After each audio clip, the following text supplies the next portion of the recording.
So now that we speak about the general idea about being church, let's now narrow it down a little bit. What are the goals? Why are you coming together with these people? If you are a disciple maker, there are some very practical things that you need to keep in account. First of all, when we have a house group, and I call it house groups because biblically that's how it happened, that's how they met. They met it at homes. They were larger meetings. You see that the agape meetings that are mentioned, I think, in James, there were larger meetings where many brothers and sisters were together. It is not wrong to come together with larger groups, but discipleship needs to happen. The Lord gave many one another commandments: love one another, forgive one another, bear each other's weaknesses, and so on. And those commandments cannot be learned unless you share your life with other brothers. So there has to be a one another context in which we can practice and we can grow in these character aspects. And that has to be church. But that cannot be with 50, 60, 100, 400 people. That has to be in a small group. The Lord did it with 12. Why shall we change the pattern that Jesus used?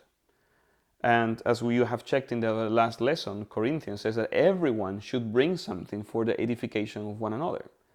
If 300 people have to bring something, we will be meeting for very, very many long hours. So the idea is to keep groups as small as possible, 6, 8, 10, maximum I would say probably 12.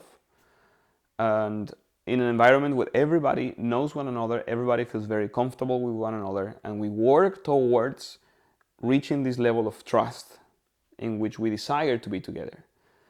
And of course that takes time. You cannot command it, you can even explain it, but people will not feel that unless they spend a lot of time together. So a house group, a group of disciples that have come first to your house one by one. Remember, first is one-on-one, building friendship and trust. First they come one-on-one with their families, with your family if they have a family, and just to see each other in our private life context. After that, you can log them into a group when they have reached a level of stability.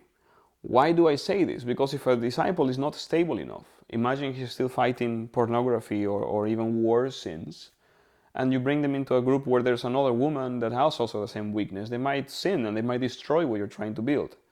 Or if it's a person that has other sort of weaknesses or doctrinal confusion, it will absorb too much attention that should be given one-on-one.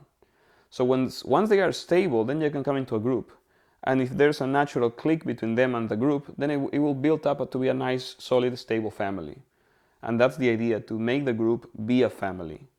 In a family, children are raised, children are nurtured, are embraced, they receive love, they receive also rebuke. They also have to be confronted with their weaknesses.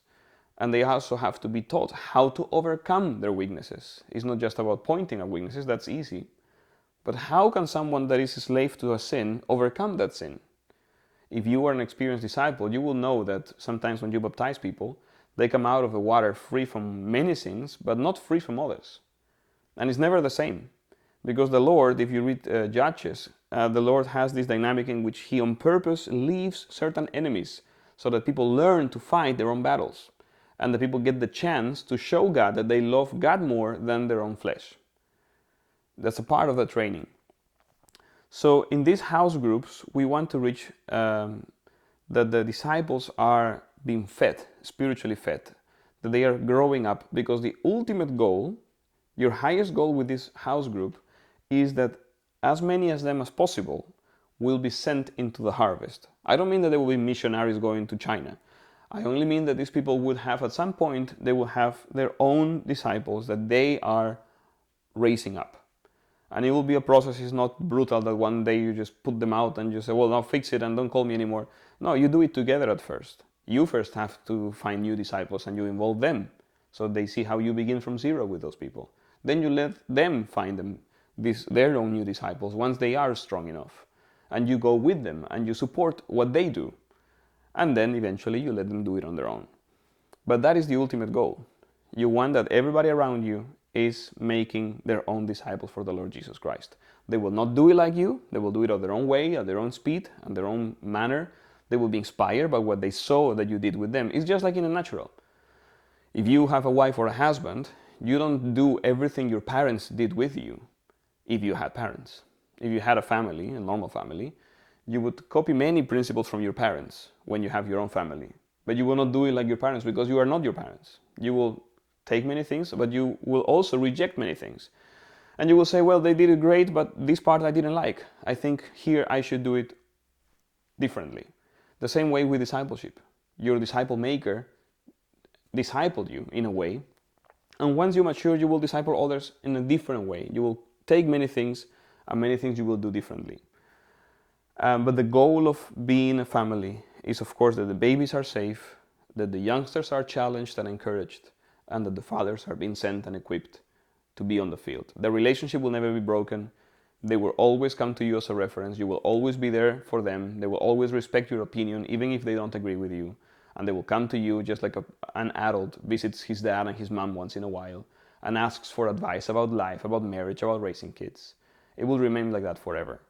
But we need to have this understanding that being church, being a spiritual family, it's a temporary thing in which the babies are going to be trained and raised into maturity. And also in which not everyone is welcome. Because you are building up something. Not everyone is welcome at my home or to spend time with my kids. I don't let just anyone come by. I invite people that I know and that I partially trust. And if I don't trust them, they can come in, but they're always present. I don't get a babysitter, just anyone. So, there is this element of safety, protection, and responsibility. It's the same with house church. If we have 8 people or 10, I don't add more people to the group because that will bring too much disruption. We're building up towards somewhere. And it's not that you can't. You can have meetings in which people are welcome, just, where there's no teaching, just to find new contacts. That's okay, it's not wrong. But we're speaking of keeping the primary goal very clear and to not miss that goal. If you mix in one meeting babies with mature youngsters, or what you teach would fit one group or would fit another group or would not fit anyone, and it will be just shallow. So we need to have this clear goal and to see that our being together is a means of discipleship. You are helping people by exposing them to the right circumstances in which they can grow as brothers and sisters. So that's what I wanted to share with you about the goal of being church. You will find definitely more information on the Bible texts and the document below. And if you have questions, you can always reach out to us.